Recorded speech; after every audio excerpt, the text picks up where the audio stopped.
All right, folks, advocacy group JABEM, J-A-B-B-E-M, and it means Jamaica Beach Birthright Environmental Movement.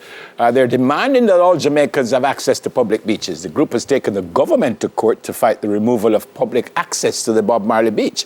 Dr. Devon Taylor is the president of JABEM, and he's with us now. Morning, Dr. Taylor. How are you, sir? Good morning. Doing well. How about yourself? Can't complain. Give thanks, and thanks for asking, sir. Good morning. What brought this about? Public beach is not a public beach, which means public can go on the beach? Isn't that so? Well, it would appear so. But all the beaches in Jamaican have to have permission to use those beaches. And that is because of how the legislation that regulates beaches across the island was written in 1956. And in 1956, it was written that no one should have any general rights in or over the foreshore, which translates into that you don't have the right to swim, you don't have the right to bathe, you don't have the right to walk along the foreshore, and you do not have the right to fish. Those are permission that are given. And as a result, this act has now become institutionalized within the economic framework of the country, where everyone who owns property around the coast of Jamaica, and the government is the biggest landowner, you need rights to cross over land to access beaches. And so beach access is land rights, and that is something that we do not have in Jamaica. We do not have that general right of access.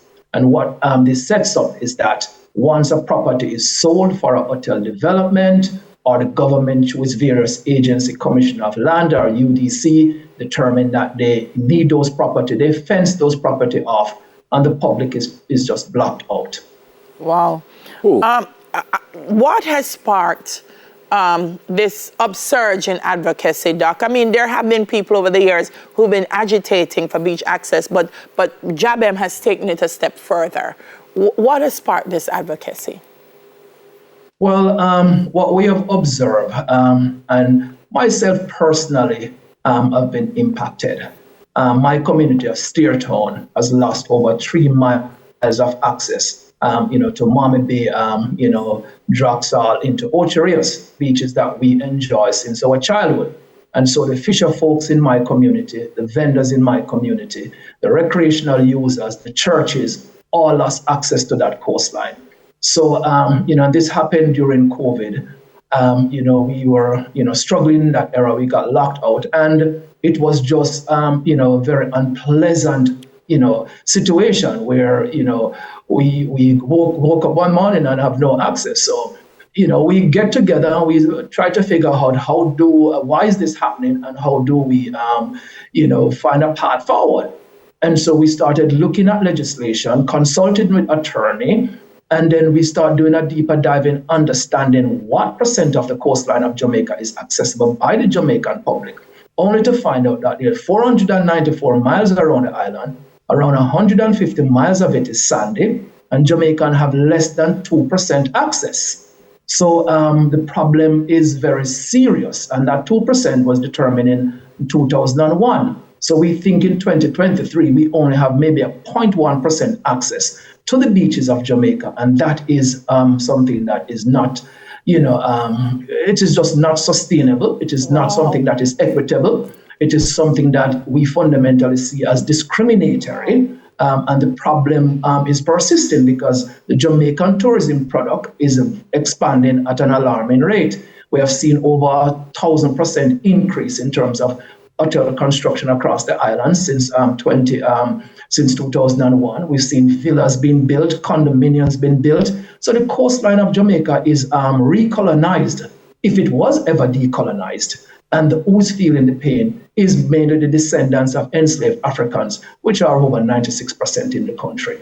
And so from a personal perspective, from a community perspective, from the perspective of the Jamaican, both at home or who have traveled abroad, we have just been losing that access. And it was really time to take a stance to say, how do we push back at this? And fundamentally, we need laws to change in the country. As Dahlia said, Dr. Devon, it's not the first time we're hearing about people not having access to public beaches. You mentioned the Ocherias area or the St. Anne area. Are there other public beaches, as far as you know, around our country that has the same issue, that people can just come out of them car and go on the beach and sit down and have a good time? Well, every single beach across Jamaica where there is some sort of, tourism infrastructure, every single beach where there is a condominium, there's a private home, you don't have access to them. And then there are lands that are owned by the government, lands that are owned by private people. People are basically just trespassing across these properties. And so the problem is not only a North Coast problem. The South Coast is really, symbolic of the problem. You get off the plane in Montego Bay and all the way to Portland, you see walls and wire fences. Notice the eastern side of the island is open up. Then we see the problem start, showing its head. And you mentioned the Bob Marley Beach. And all that property around that beach, over 200 acres of that have been sold to private developer. And parts of the track and the roadway that leads to the Bob Marley Beach, rests on the land that a private developer owned, and part of it also that the government owned. And that is why we had to take that into the courts to protect that access. What is wrong if I buy land close to the beach and that part of the area belongs to me? What is wrong with me saying I don't want everybody around come down on my beach? What is wrong with that if I own it? Yes, but you don't own the beach, right? The foreshore is owned by the Crown Estate. Now, the translation of that, I suspect is the Government Commission of Land. You do not own the beach. The beach is owned by, technically the Crown Estate. I would say it's a public space. But what you have done is that you have blocked the public from accessing that space. Now, what we're calling for are conservation easement, that an easement be provided. And, Neville, these easements have been in place for, decades, that Jamaicans would walk over. And so most lands across Jamaica, you will see a track that, tracks from the road to the beach. And that track, under the Prescription Act of 1882, basically states that any Jamaicans, anyone using a track, a roadway, a lane to access the beach for a minimum of 20 years have the right to continue to use it forever. And we are using that provision in the law to provide access to the Jamaican people. Now, it is kind of a colonial law that we are using to fight against a colonial law. But this is the only tool we have in the toolbox right now, that the public can use. While the government of Jamaica have an entire, toolbox that they can use. They can use the Beach Control Act. There are provisions inside there that allows the head minister to just open up easement. There's the Land Acquisition Act of 1947 that allows the government to take any action in the interest of the public so that the public can really gain access. They have used it, for roads. They have used it for, commercial complexes, and they can use it for the benefit of the Jamaican people. They have also the power to change any legislation in the country in the interest of the people of the country. And sadly, this administration is not doing so. And so we are talking to them in the courts because that is the language. We brought them to the United Nations. Delia, go ahead. I was going to say, Dr. Taylor, inherently, there are some issues that are happening right now in Kingston in terms of how properties and high-rise buildings are being put in residential areas. This is you now talking about access to the beaches. It sounds to me like we have a real challenge with urban and rural development, and that it needs to be fixed at a policy level. That while we develop Jamaica, we cannot. Development without people at the center is not development. So how do we ensure that once your fight is over, 10 years from now, we're still not fighting for access to beaches? What is the thing that says no permits will be allowed in specific areas because the public needs to access some of the beaches? How do we ensure that? Great question. So this is where the legislature comes in. The legislature has to put the laws in place that gives us general and unfettered rights of access to our beaches, to our river. And what we're calling further for is a constitutional provision that just lays that out, that is our right. And so once it's legislatively done, once I think it's constitutionally, enshrined, then that is the law of the land.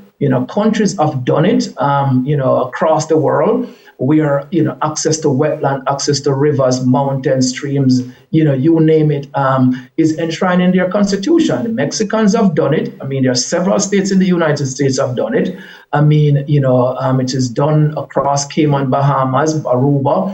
Our neighbor Barbados have done it. And so it is the law that must be changed to make that provision in there. And that would see a new relationship that the people of Jamaica have with their environment. Because remember, environment, and in particularly beach and coastal environment, is not only important as a commercial space, it is very important as an ecological space. As we go into the era of climate mitigation, we need to also see a democratization of the space, because that space is basically controlled by a lot of foreign interests or, most wealthy Jamaicans, and they are the one that is reaping the benefit of those spaces, because the all-inclusive product is not a democratic product that allows the average Jamaican to benefit from that tourism thing. So, we need a new relationship, and that has to be legislatively done.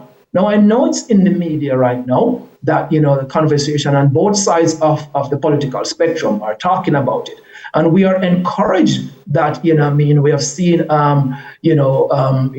political parties are now saying that they would do exactly what is in the best interest of Jamaica, and that is to open up these easements. And I think JABEM has been able, with all the ones who are on board with us, to push that envelope to say that it's time for that conversation to be, it's flushed out in the public, and do the right thing for the Jamaican people. Be on the right side of history, in stopping this, removing this discriminatory law, Beach Control Act of 1956, to be replaced by more progressive legislation that gives us general and unfettered rights of access. Okay, Doc, we got to go. It's an important discussion to have. Thanks for being with us, sir. God bless you.